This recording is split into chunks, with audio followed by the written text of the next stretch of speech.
Right now, every single month, money is leaving your account, and it's pouring it into a system that might not survive the next 25 years. The stock market is the engine behind your savings, your pension, almost all of your future wealth, and it's quietly being taken apart. By the end of this, you'll know which of three futures we're heading into and what it means for every dollar you own. Because here's the strange part. The market you're investing in today barely resembles the one your parents knew back in the day.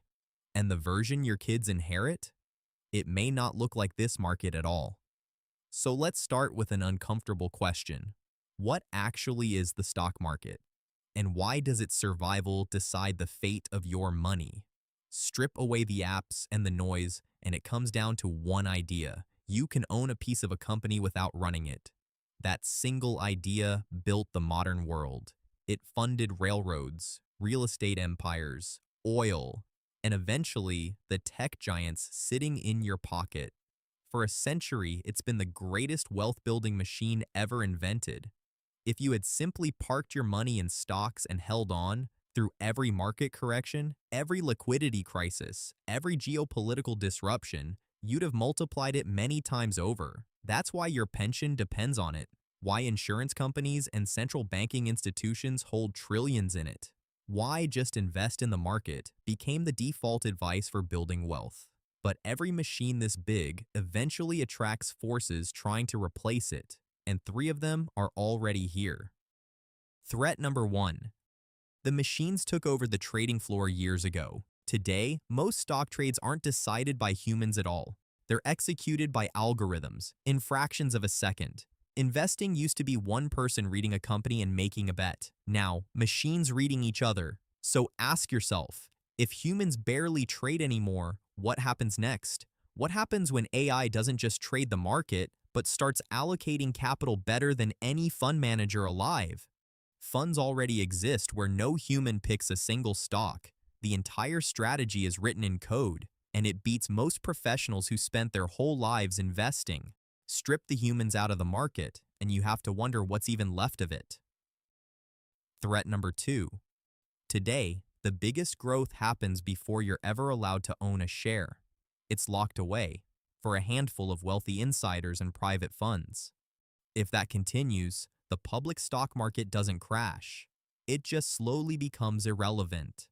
A museum of old companies, while the real wealth is built somewhere you can't reach as an ordinary person.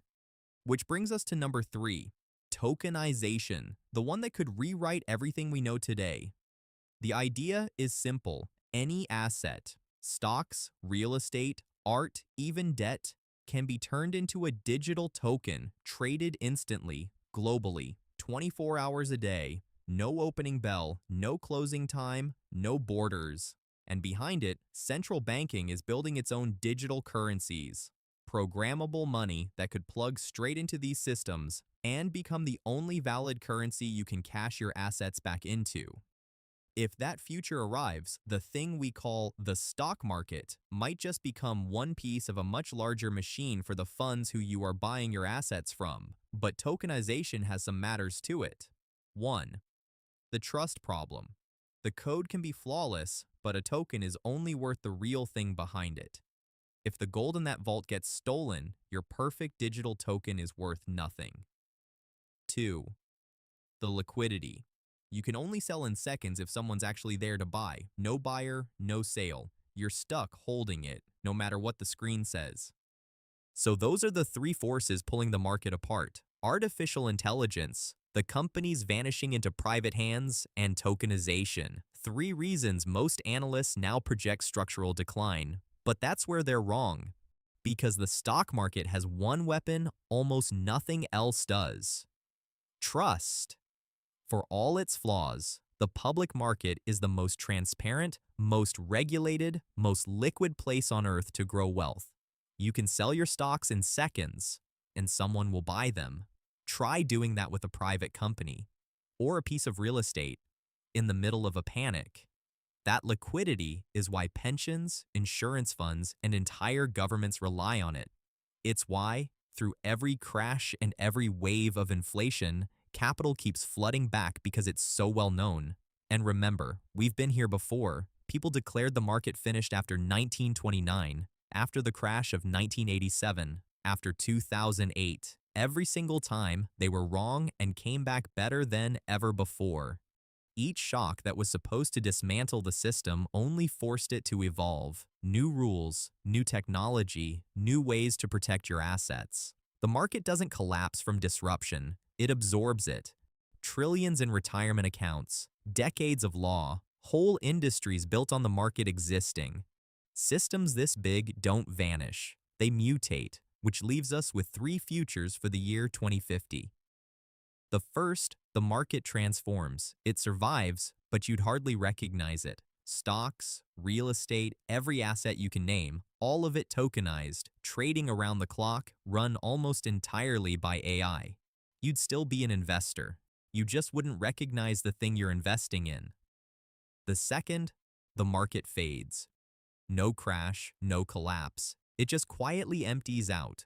The real wealth slips into private hands, kept for insiders, while everyone else trades over whatever's left behind, such as penny stocks. The third, the market opens up.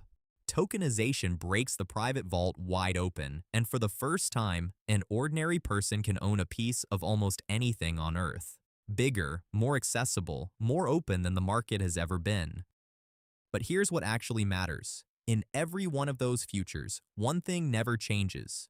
The people who understood the shift early captured the wealth. The people who assumed things would stay the same and get left behind.